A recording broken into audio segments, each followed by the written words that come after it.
ಇವತ್ತು ಧರ್ಮಸ್ಥಳ ಸಂಸ್ಥೆಯವರು ಸಾಲ ಕೊಡ್ತಾ ಇದ್ದಾರೆ ಅಂತ ಹೇಳ್ತಾ ಇದ್ದಾರೆ. ಧರ್ಮಸ್ಥಳ ಸಂಸ್ಥೆಯವರು ಸಾಲ ಕೊಡ್ತಾ ಇಲ್ಲ. SBI ಬ್ಯಾಂಕಿನಿಂದ ನಮಗೆ ಕಡಿತರ ಬಡ್ಡಿ ದರದಿಂದ 14% ಅಲ್ಲಿ ನಮ್ಮ ಸಾಲ ಸಿಗ್ತಾ ಇದೆ. 1 ಲಕ್ಷ ರೂಪಾಯಿ ಸಾಲ ತಗೊಂಡೇನೆ ಅಂದ್ರೆ 1 ವರ್ಷಕ್ಕೆ 7,000 ಮಾತ್ರ ಬಡ್ಡಿ ಬೀಳುತ್ತೆ. ಇವತ್ತು ಅದರಿಂದ ನನ್ನ ಕುಟುಂಬ ಬೆಳಿತೈತಿ. ನಮ್ಮ ಕುಟುಂಬದಾಗ ಇವತ್ತು ಮನೆ ಕಟ್ಕೊಂಡ್ವಿ. ಮಕ್ಕಳಿಗೆ ನಾನು ಇವತ್ತು ಡಾಕ್ಟರ್ ಓದಿಸ್ತಾ ಇದ್ದೇನೆ, ಮಗನಿಗೆ ಇವತ್ತು BBA ಓದಿಸ್ತಾ ಇದ್ದೇನೆ. ಇದು ಎಲ್ಲ ಆಗ್ತಿದೆ ಅಂದ್ರೆ ಧರ್ಮಸ್ಥಳ ಸಂಘದಿಂದ ನನ್ನ ಕುಟುಂಬ ಬೆಳೀತಾ ಇದೆ. ನಾವು ಸದಸ್ಯರ ಮಾಹಿತಿ ಕೊಡ್ತೇವೆ. ದಯವಿಟ್ಟು ಅವ್ನು ಬಂದು ನಮ್ಮ ಜೊತೆಗೆ ತರ್ಕ ಮಾಡಕ್ ಕೊಡ್ರಿ, ಅವಕಾಶ ಮಾಡಿಕೊಡ್ರಿ ಅಂತ ಕೇಳ್ಕೊತೇವಿ.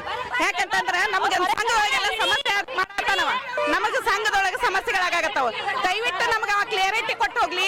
ಯಾವ್ದಾರ ಸಂಘಕ್ಕೆ ಎಲ್ಲರೂ ಒಬ್ಬ ಮಹಿಳೆಗೆ ಅಥವಾ ವಿಧವೆ ಇರ್ಲಿ, ಯಾರ ಅವ್ರ ಅಸ್ವಸ್ಥ ಇದ್ದಂತವ್ರು ಇರ್ಲಿ, ಅಂತವ್ರಿಗೆ ಒಬ್ಬ ಮಹಿಳೆಗೆ ಅವ ಹೆಲ್ಪ್ ಮಾಡಿದ್ದಿತ್ತಂದ್ರೂ ಸಹಿತ ಅನುಕೂಲ ಆಗೈತಿ, ದೊಡ್ಡ ಅನುಕೂಲ ಆಗೈತಿ. ನಾವೆಲ್ಲ ಮನೆ ಮಾರು ಮಕ್ಕಳು ಎಜುಕೇಶನ್ ಆಗೈತಿ.